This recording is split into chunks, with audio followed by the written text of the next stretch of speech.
ഭാരതപ്പുഴയിലെ ഇതര തടയണകൾക്ക് പിന്നാലെ ഒറ്റപ്പാലം മീറ്റ്ന തടയണയിലും ജലനിരപ്പ് കുറയുന്നു. സാമൂഹിക വിരുദ്ധർ തടയണയിലെ 2 ഷട്ടറുകൾ തുറന്നുവിട്ടതിന് പുറമെ വേനൽമഴ വൈകുന്നതാണ് ആശങ്ക സൃഷ്ടിക്കുന്നത്. ഷട്ടറുകൾ തുറക്കപ്പെട്ടതിനു പിന്നാലെ തടയണയിലെ ജലനിരപ്പ് പരമാവധി സംഭരണശേഷിയിൽ നിന്ന് 2 അടിയോളം താഴ്ന്നതായാണ് ജല അതോറിറ്റിയുടെ കണക്ക്.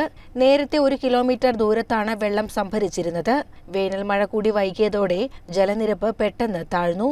പലയിടത്തും മണൽത്തിട്ടകൾ പുറത്തു കാണാം. നിലവിൽ പമ്പിങ്ങിൽ നിയന്ത്രണങ്ങളില്ലെങ്കിലും മഴ വൈകിയാൽ ശുദ്ധജല പദ്ധതികൾ പ്രതിസന്ധിയിലാകും.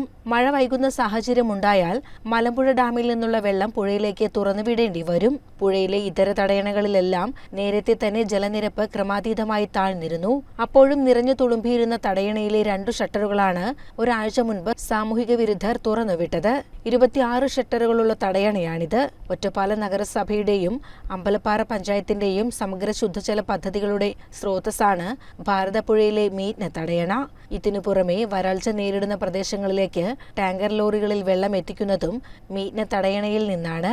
അനങ്ങനടി, അമ്പലപ്പാറ, മണ്ണൂർ പഞ്ചായത്തുകളിലേക്കാണ് ടാങ്കറുകളിൽ ജലവിതരണം. CCN ഒറ്റപ്പാലം.